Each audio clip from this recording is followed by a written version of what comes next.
नमस्कार मित्रों आज़ादी का अमृत महोत्सव और इसी सिलसिले में आज मैं थोड़ी सी जानकारी आपके सामने कला और संगीत से उसके बारे में लेकर प्रस्तुत हो रहा हूँ। कुछ जानकारियाँ आपस में बांट रहे हैं। सबसे ज़्यादा जो चोट पड़ी वो संगीत की दुनिया में पड़ी। अदीब तो बटे, अदीबों के बारे में अलग से चर्चा करेंगे, साहित्यकारों के बारे में, कलमकारों के बारे में अलग से चर्चा ज़रूर करेंगे विस्तार से। लेकिन जो लोग बंटे उनमें संगीतकार सबसे ज़्यादा प्रभावित हुए। और संगीतकार तो क्या प्रभावित होना था, संगीत के घराने प्रभावित हुए जिनके नाम पे संगीत की दुनिया चलती थी। पटियाला घराना है, शाम चौरासी घराना है, ये सारे के सारे घरानों के नाम से जो संगीत की खलबली संगीत की दुनिया में, शास्त्रीय संगीत की दुनिया में चला करती थी, वो एकदम से डिस्टर्ब हो गई। और ये जो है तनाव विभाजन का, इसका सबसे बुरा असर इस पे पड़ा। अब बुरे असर की बात छोटी सी मैं आपको बात बताऊं। इसमें बहुत सारे लोग थे। उस्ताद बुंदू खान थे, बड़े गुलाम अली खान साहब थे, उस्ताद अल्लाह रखा थे, तबला के विख्यात जादूगर कहा जाता था। अब उनकी संतान उस्ताद ज़ाकिर, वो अब उतने ही लोकप्रिय हैं अपने, लेकिन पिता का स्थान बिल्कुल अलग। उस्ताद अल्लाह रखा को तो बिल्कुल एक शिखर पुरुष माना जाता था तबला वादन का। तो ये सारे के सारे लोग बिखर गए, घराने बिखर गए। और इस बात की तकलीफ़ सबसे ज़्यादा सही तो आप ये कह सकते हैं कि उस्ताद बड़े गुलाम अली खान है। उस्ताद बड़े गुलाम अली खान की सबसे बड़ी त्रासदी ये थी कि वो पूरी तरह से बट गए। अब वो शख्सियत बिल्कुल शिखर पर बैठी हुई, आप कह सकते हैं कि उनका वही मुकाम था भारतीय संगीत की दुनिया में, शास्त्रीय संगीत की दुनिया में, जो किसी वक्त तानसेन, बैजू बावरा और स्वामी हरिदास का हुआ करता था। लोग उनको उसी पाए का, उसी स्तर का संगीतकार मानते थे। और उनका जो मोह भंग वहाँ के माहौल से हुआ पाकिस्तान के, उन्होंने फ़ैसला किया था, वो कसूर के थे रहने वाले, और ज़िंदगी वहाँ कटी। और उसके बाद कराची और लाहौर की महफ़िलों में उनका ये संकल्प था कि अब जाना कहाँ है, बात तो एक ही है, यहीं रहना पड़ेगा। लेकिन वहाँ जब कुछ साल रहे तो उसके बाद वहाँ पर जो हलचलें हुई, उनका मन टूट सा गया कि यार ये क्या है। मेरी संगीत की पृष्ठभूमि है शास्त्रीय संगीत की, और शास्त्रीय संगीत में विभाजन के लिए कोई जगह नहीं है। क्या करेंगे, रागों को कैसे बांटेंगे।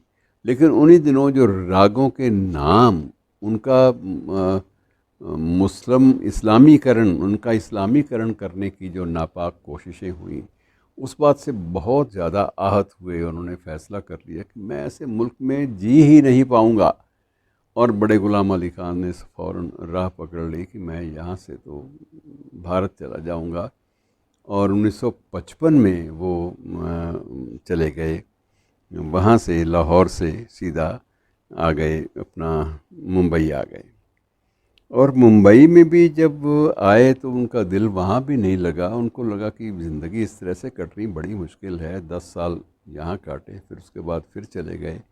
जब ये लगा कि परिवार के लोग, बच्चे वहाँ पर हैं, तो मैं क्या करूँगा यहाँ पे। तो उसके बाद फिर लौटे, घर की, बच्चों की और अपने पुश्तैनी माहौल की याद ने सताया, पुकारा, तो चले आए, कसूर चले आए। कसूर के साथ साथ ही लाहौर और कराची, दो जगह उनके विशेष स्थल होते थे जहाँ वो बड़े प्यार से, शौक़ से अपनी प्रस्तुतियाँ दिया करते थे।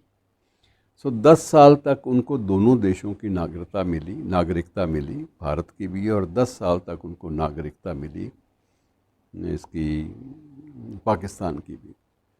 और उनका सम्मान कितना था, आप अंदाज़ा लगाइए कि जब उन्होंने ये इच्छा व्यक्त की कि मैं भारत में आके बसना चाहता हूँ, तो उनका स्वागत करने वालों में उनको भारतीय नागरिकता प्रदान करने और उनको वस्तुतः रहने का, उनके कद के मुताबिक स्थान मुहैया करने, उनको सुख सुविधाएं देने का सारा काम करने में पहलकदमी दो आदमियों की थी।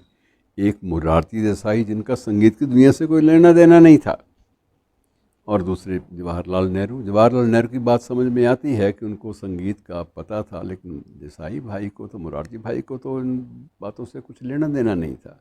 लेकिन इस मामले में वो इनका महत्व जानते थे, और वो शुरुआती दौर में वो उस वक्त जो बम्बई स्टेट थी उसके मुख्यमंत्री भी थे।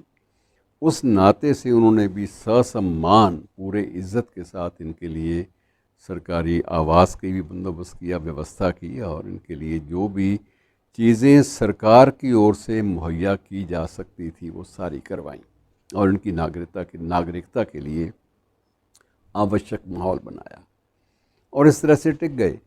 और टिके, लेकिन टिकने के बावजूद इन्होंने अपने आप को व्यवसायीकरण अपना नहीं होने दिया, अपनी कमर्शलाइजेशन नहीं होने देगी। मैं इस बारे में थोड़ा सा आपको मैं ज़रूर बताना चाहूँगा कि कमर्शलाइजेशन से किस कदर वो दूर रहे।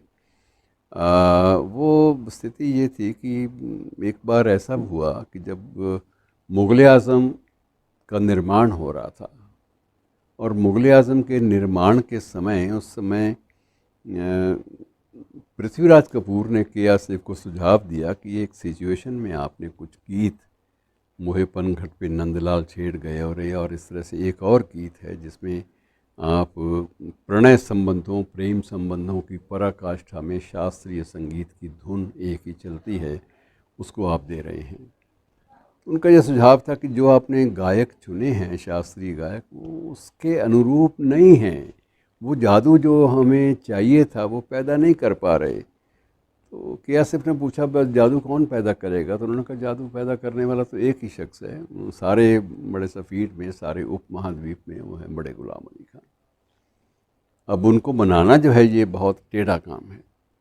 तो के आसिफ कहने लगे, मैं मना लूँगा, मैं उनकी शर्तों के मुताबिक उनको मुआवजा दे दूँगा, मेरे से ना भी अगर मेरी औकात से बाहर हुआ तो कहीं से मांग के ले आऊँगा, ऐसे बड़े आदमी का नाम जुड़ जाए, मुझे और क्या चाहिए।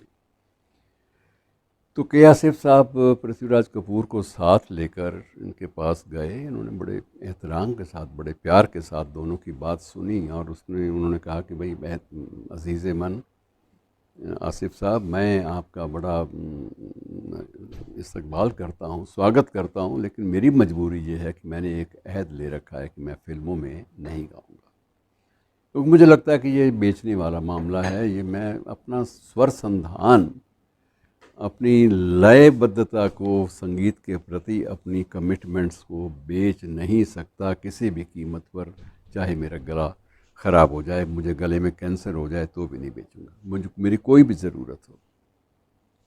कि आसिफ बड़े परेशान हुए, तो उन्होंने कहा, नहीं, मैं आपके दर से खाली हाथ तो नहीं जाऊंगा, आपसे हाथ तो भरवा के जाऊंगा, और शर्तें आपकी। अब जब उन्होंने देखा कि इतना इसरार कर रहा है, तो उनका टालने का तरीका मेरे पास एक ही है। उन्होंने खुद एक बार बाद में एक साक्षात्कार में बताया कि टालने का तरीका एक ही कि मैं इतने पैसे मांग लूँ जो दे ही ना सके। ये वो वक्त था जब लता मंगेशकर जैसी श्रेष्ठ गायिका को भी अपने गायन के लिए बहुत हुआ तो 5,000 रुपये मिला करते थे, और 5,000 बहुत ऊंची दर मानी जाती थी। बड़े गुलाम अली खान साहब ने कहा, मैं एक गायन का 25,000 कम से कम लूँगा। अब पसीना झलक आया कि वहाँ से आपसे आसिफ के माथे, क्योंकि वो तो सारे संसाधन लुटा के मुग़ल आज़म की अब तक के निर्माण को पूरा कर रहे थे। इनमें उनका घर भी ख़त्म हो गया था, उनको अपनी प्रॉपर्टी, अपना सोना, घर के जेवर सब कुछ बेच के लगाना पड़ा था। सेट इतने कॉस्टली थे, इतने महंगे थे। तो आखिर उन्होंने थोड़ी देर के लिए मशवरा किया पृथ्वीराज कपूर साहब से कि आप कुछ इमदाद करेंगे। तो पृथ्वीराज कहने लगा, मेरी हालत कौन सी अच्छी है भाई, मैं भी तो वैसे हालात में ही वहाँ से आया हूँ उजड़ कर, और जब उजड़ के आया हूँ तो मेरे पास अब कुछ चीज़ बची नहीं। मैं सोने के जेवर थोड़े से अपनी बेगम से, अपनी पत्नी से पूछ के मैं दे दूँगा आपको, और तो मेरे पास पैसे नाम की तो कोई चीज़ नहीं, इतनी तो मेरी औकात ही नहीं है। आप मुझे क्या दे रहे हो अभिनय के लिए? जितना आप दे रहे हो सारा का सारा छोड़ दूँ, आपको दे दूँ तो भी ये फ़ीस तो पूरी नहीं हो सकती। तो बड़ा परेशान हुआ कि आसिफ, और बड़े परेशान मन से, उदास से मन से उनकी आंखों से 2 आंसू टपक गए। बड़े गुलाम अली खान ने दूर बैठे थे, उन्होंने देख लिया तो उनसे रहा नहीं गया। उन्होंने कहा, भाई अगर तुम्हें मंजूर नहीं है तो मैं माफ़ी मांगता हूँ, मुझे मांगना ही नहीं चाहिए था। अगर आपकी औकात नहीं है, मुझे पता होता कि आपकी तंग दस्ती की हालत है, तो मैं आपसे मांगता ही ना। लेकिन मैं फ़िल्मों के लिए नहीं गाना चाहता, और ये वजह है कि आसिफ, मैंने इतनी फ़ीस मांग ली है जो तुम चुका ना सको। कि आसिफ के मन में संकल्प आया कि नहीं, अब खाली हाथ तो नहीं जाऊंगा। मैंने हाँ किया, और उसकी जेब में उस वक्त 5,000 रुपये ही थे जो वो लेकर गए थे कि बड़े गुलाम अली खान ने अगर हाँ की तो 5,000 ले लेंगे और उनको मैं दे आऊँगा, 5,000 एडवांस में दे आऊँगा। उन्होंने जो एडवांस वाली राशि थी जेब में रखी थी, निकाली और पेश कर दी। हजूर, ये तो पकड़िए आपकी एडवांस राशि, बाकी मैं पहुंचा दूंगा 1-2 दिन तक, उसके बाद आपको ले जाएंगे। और वो 25,000 एक गीत का जो शुल्क था वो अदा करने के लिए के आसिफ को न जाने घर की कौन कौन सी चीज़ बेचनी पड़ी। लेकिन ना तो उन्होंने अपने शौक़ और ज़ौक़ की को तिलांजलि दी, ना उन्होंने संगीत के प्रति अपनी प्रतिबद्धता को तिलांजलि दी, और ना ही बड़े ग़ुलाम अली खान ने। और खूबसूरती की बात बड़े आदमियों की ये होती है कि बड़े ग़ुलाम अली खान ने बड़े मन से, मनोयोग से वो दोनों गीत गाए, और दोनों गीतों की प्रस्तुति करने के बाद उन्होंने के आसिफ को बुलाया कि तुम्हारी तसल्ली हो गई? तो उसने कहा हाँ, मैं तो पता नहीं क्या क्या पा गया। आपकी इसी हाँ ने मुझे ज़मीन से आसमान तक पहुंचा दिया। मैं तो बड़ा शुक्रगुजार हूँ, आपका एहसान फिर भी मेरे सर रहा। तो उन्होंने कहा वो तो ठीक है भाई, मेरे मन में मलाल तो रहेगा ना कि मैंने अपना बेच दिया मामला, अपनी कमिटमेंट्स बेच दी। उन्होंने वही पैसे जो दिए थे, उन्होंने वो एक रुमाल में बांध के रखे हुए थे और रुमाल उसको दे दिए, ये लो अज़ीज़, मैंने अपना संगीत नहीं बेचा और तुम पे कर्ज नहीं चढ़ा। दोनों बातें ठीक हो गई, तुम्हारी बात भी रह गई, मेरी बात भी रह गई। ये पकड़ो अपना एडवांस, और जो राशि मुझे दे गए हो वो ये पकड़ो और इसे कहीं ज़रूरतमंद लोगों में बांट दो। तो ये बड़े लोगों का, कद्दावर लोगों का यही होता है कि कमिटमेंट, प्रतिबद्धता, इसको नहीं छोड़ना। और उन विभाजन के दिनों में भी इन लोगों ने अपनी कमिटमेंट्स को नहीं छोड़ा। बाकी बातें बहुत सी हैं, फिर बांट लेंगे। शुक्रिया।